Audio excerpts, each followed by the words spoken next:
Reality Transurfing, Book 1, The Space of Variations by Vadim Zeland.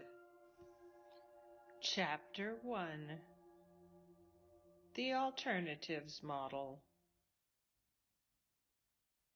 Segment 1, The Rustle of the Morning Stars. But first, the foreword. Foreword.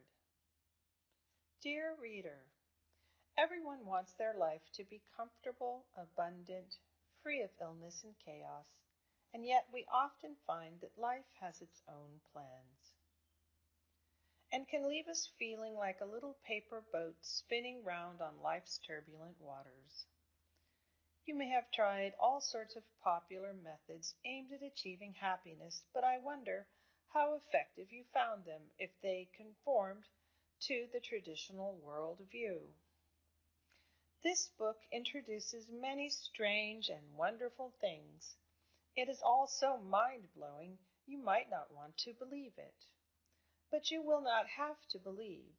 The methods introduced here invite you to test everything out for yourself, and when you do, your current world view will crumble. Transurfing is a powerful technique aimed at giving you the power to create aspects of your life in a way that would ordinarily seem impossible. In particular, Transurfing will give you the power to control your own destiny as you see fit. I promise no miracles, and yet something greater than a miracle awaits you. You will discover that the hidden quality of reality is more extraordinary than any mystic tradition. There are many books available now on how to become successful, rich, and happy. It is a tempting prospect for who would not want these things. The problem is that when you start reading these self-help books, you discover that in order for the technique to work, you have to do certain exercises, embark on some serious soul-searching, meditate, and straightway your enthusiasm wanes. For most people, life is busy and stressful enough without having to add to the workload by giving yourself any more to do. The books will tell you that you are imperfect and that change will have to start with yourself, otherwise there is no point in hoping for anything more. You might not be entirely satisfied with yourself, but deep down you know that you do not really want to change, and neither should you have to. Be careful of anyone who tells you that you are less than perfect, for how could anyone else possibly know how you are meant to be? If you are told that you must change yourself in order to achieve the things you want in life, the solution is not where you were looking for it. The main idea of transurfing is based on the existence of the alternative space, which stores the scripts of all possible events. The number of alternatives is infinite, just like the number of possible points on a coordinate graph is infinite. In the alternative space is written everything that was, is, or ever will be. Under certain conditions, a person's thought energy can materialize a given sector of the alternative space. A potential alternative is embodied in physical reality like a reflection in the mirror of alternatives. The individual is capable of shaping their own reality as long as they observe certain rules. The mind tries unsuccessfully to influence the reflection. Instead, you have to change the image that is being reflected. Let me repeat that. The mind tries unsuccessfully to influence the reflection. Instead, you have to change the image that is being reflected. In this book, we are not going to do exercises, meditate, or obsess with the self. Transurfing is not so much a new method of self-improvement as a fundamentally different way of thinking and behaving in order to get what you desire out of life. It implies exactly this: to get what you desire from life rather than having to fight for it. The method of transurfing is not aimed at changing the self. It offers a way of returning to self. We all make mistakes in life and then think how wonderful it would be if we could turn back the clock and put everything right. I am not promising you a train ticket back to your childhood, but mistakes can be put right, and doing so is a bit like returning to the past, or even stepping forward into the past. The meaning of these words will become clearer towards the end of the book. You will not have heard or read anywhere else the things I am going to tell you here, so be prepared for the unexpected, as enjoyable as it is surprising. Chapter 1. The Alternatives Model. Dreams don't come true. The rustle of the morning stars. I was woken by the neighbor's dog barking. The nasty animal was always waking me up. How I hated it. Why should I have to be woken up by the noise of someone else's pet? I decided to go out for a walk, calm down, and distract myself from the intense desire to set fire to my neighbor's house. They say dogs are like their owners. This one was. There always seemed to be some idiot in my life trying to get me down. Feeling stressed, I started to get dressed. My slippers had disappeared again. Where are you, you sneaky little buggers? When I find you, I will chuck you out. It was foggy and damp outside. I walked along the slippery path through the gloomy forest. Almost all the leaves had fallen, exposing the gray trunks of the half-dead trees. Why do I live in the middle of this depressing bog? I reached for a cigarette. I didn't really want one, but old habits told me I needed one. Need? At what point had I become addicted to cigarettes? It's not very pleasant smoking in the morning on an empty stomach. I used to be a social smoker. It had been fashionable, a symbol of freedom and style. But the party ends and the gray drizzle of everyday life sets in, bringing with it problems in patches like slimy puddles. You smoke each problem away several times, as if saying to yourself, I'll just have this quick smoke, catch my breath, and then launch myself back into the dreaded routine. The smoke got in my eyes, making them sting, so I placed my hand over them for a minute like an upset child. I was so fed up with everything. As if reading my thoughts, a birch branch bent spitefully and hit me hard on the forehead. Bastard! In my outrage, I broke the branch in half and threw it to one side. The branch got caught in a tree and bounced from side to side and sprang up and down like a jack-in-the-box, as if mocking my inability to change any aspect of my world. Feeling very low, I pushed on. Every time I tried to battle with the world, it would at first yield, giving me false hope, only then to come back at me with a hard slap. It's only in films that the hero sets off towards his goal, casting aside anything and everything that stands in the way. In reality, things are a bit different. Life is like a game of roulette. You win once, twice, even 3 times. You imagine yourself the prize winner with the world at your feet, but always end up with less than you started. You are just the turkey fattened up to be roasted and devoured to the sounds of happy music and laughter. You were fooling yourself. It's not your lucky day. You made a mistake. Wallowing in dark thoughts, I arrived at the beach. Sharp waves were biting viciously at the sandy shore. The cold, damp sea breeze blew at me bitterly. Fat seagulls wandered the shoreline, lazily pecking at rotten waste. Their eyes carried a cold, black, empty look as if reflecting the cold and antagonism of the world around me. A tramp was collecting empty bottles on the beach. I wished he would disappear. I wanted to be alone, but he was walking towards me, probably wanting to scrounge something. I decided to go home. Was there no peace anywhere? I was so tired. I realized that the feeling of tiredness never left me, even when I was relaxing. At some point, I had started killing time, as if sitting out a prison sentence. A tramp was collecting empty bottles on the beach. I wished he would disappear. I wanted to be alone, but he was walking towards me, probably wanting to scrounge something. I decided to go home. Was there no peace anywhere? I was so tired. I realized that the feeling of tiredness never left me, even when I was relaxing. At some point, I had started killing time as if sitting out a prison sentence.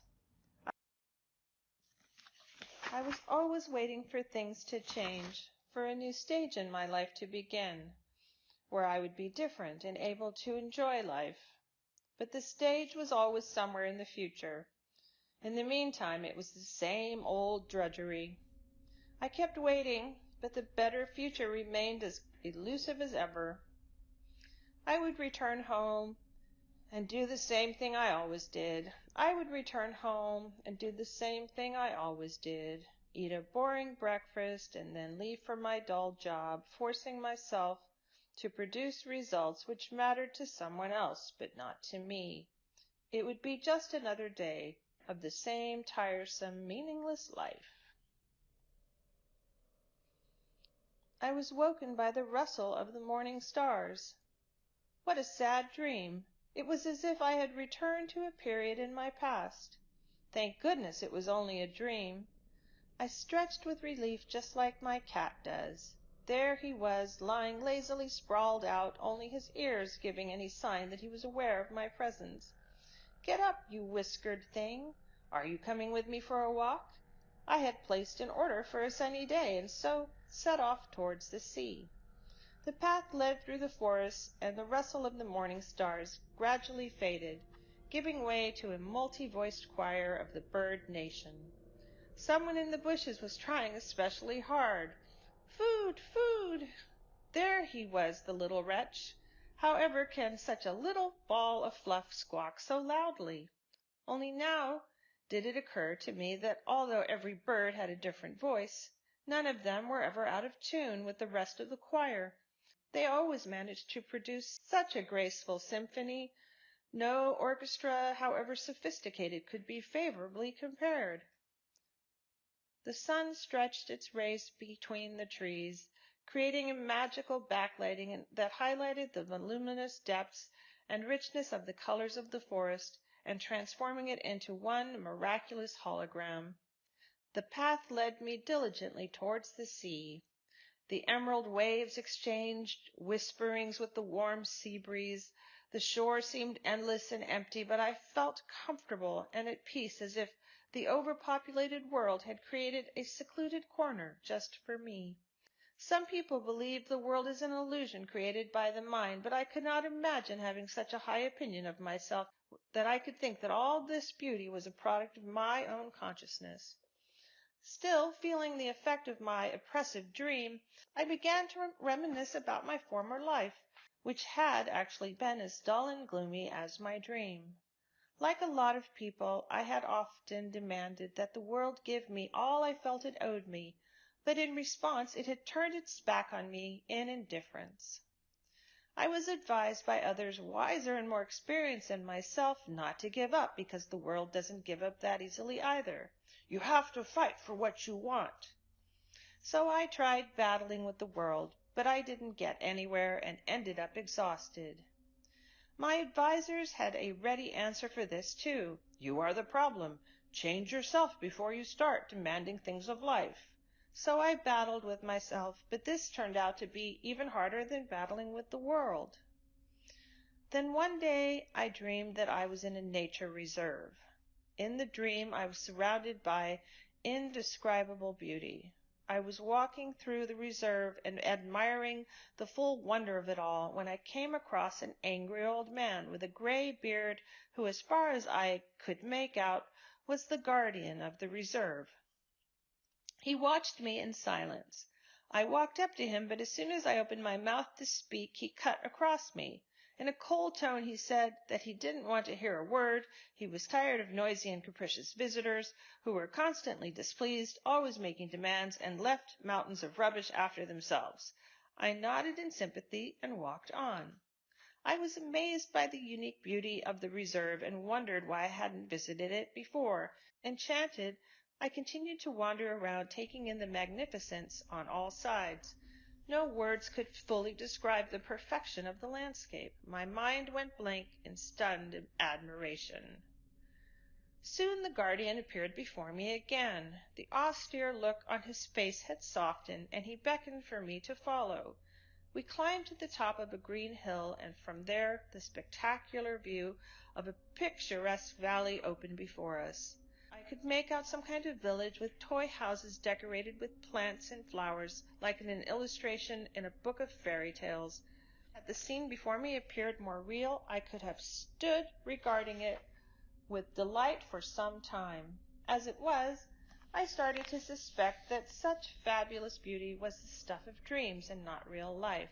I turned to the guardian with a questioning look, and he just sneered into his beard as if to say, "We're only getting started."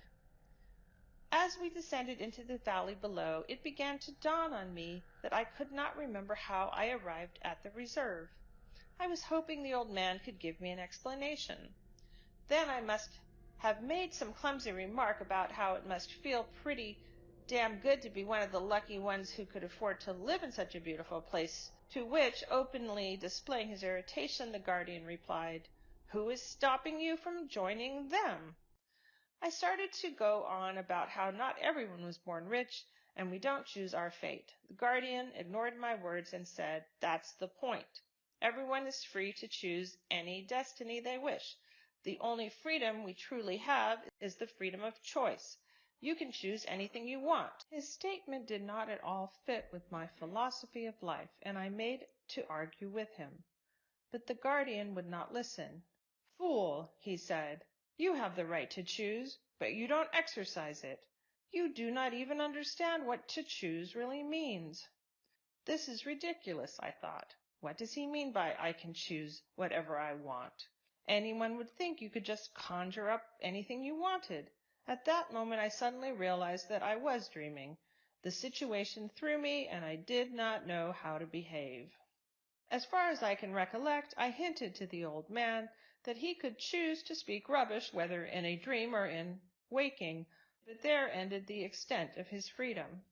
My comment did not seem to bother the guardian at all. In fact, he laughed in response. Aware of how ridiculous the situation was, what was the point of getting into a debate with a figure from my own dream, I was considering whether it would be better to wake myself up. As if reading my mind, the old man said, "That's enough. We don't have much time. I hadn't expected them to send me a moron like you, but I must carry on with my mission nonetheless." I was going to ask him what his mission was and who they were, but he ignored me, instead giving me a riddle which at the time seemed quite absurd. Everyone can have the freedom to choose whatever they want. But here's a riddle for you. How do you acquire that freedom? When you guess the answer correctly, your apples will fall to the sky. What apples? I was beginning to lose patience and said that I had no intention of solving any riddles. Miracles only happened in dreams and fairy tales. In reality, apples generally fall to the ground, to which he replied, "That's enough, let's go. There is something I must show you." Regrettably, when I woke up, I could not remember the end of the dream. However, I did have the distinct feeling that although I was unable to express it consciously, the guardian had imparted some kind of information to me. Just one word seeped through into my mind, but I had no idea what it meant. Transurfing. The thought I found going round in my mind was that I did not have to totally furnish my world myself, that everything that was to be mine had been created long ago without my participation, but for my own well-being. There was absolutely no point in battling with the world for a place under the sun, and no one was stopping me from simply choosing the life I wanted to have. At first the idea seemed absurd. I would probably have forgotten all about it if I had not, to my amazement, soon afterwards started having very clear recollections of what the guardian meant by the word choose, and how to actually make a choice. The answer to the guardian's riddle came to me of its own accord, as knowledge does sometimes seem to come from nowhere. Every day I learned something new, and each time I felt huge surprise, sometimes bordering on fear. I can give no rational explanation of how this knowledge came to me, but of one thing I am certain. I could never have made it up myself. Ever since I discovered transurfing, or rather since I was given to discover, my life has been filled with joyful meaning. Anyone who has ever been involved in some kind of creative work will know the happiness and fulfillment that comes with creating something with your own hands. Imagine then the feeling of creating your own destiny. Even the expression to create your own destiny, as it is interpreted in its usual sense, fails to describe what I mean here. Transurfing is a method that frees you to choose your own destiny, literally, like you would choose something in a supermarket. I want to share this with you so that you can understand why apples fall to the sky, why the morning stars rustle, and many other curious things. End segment.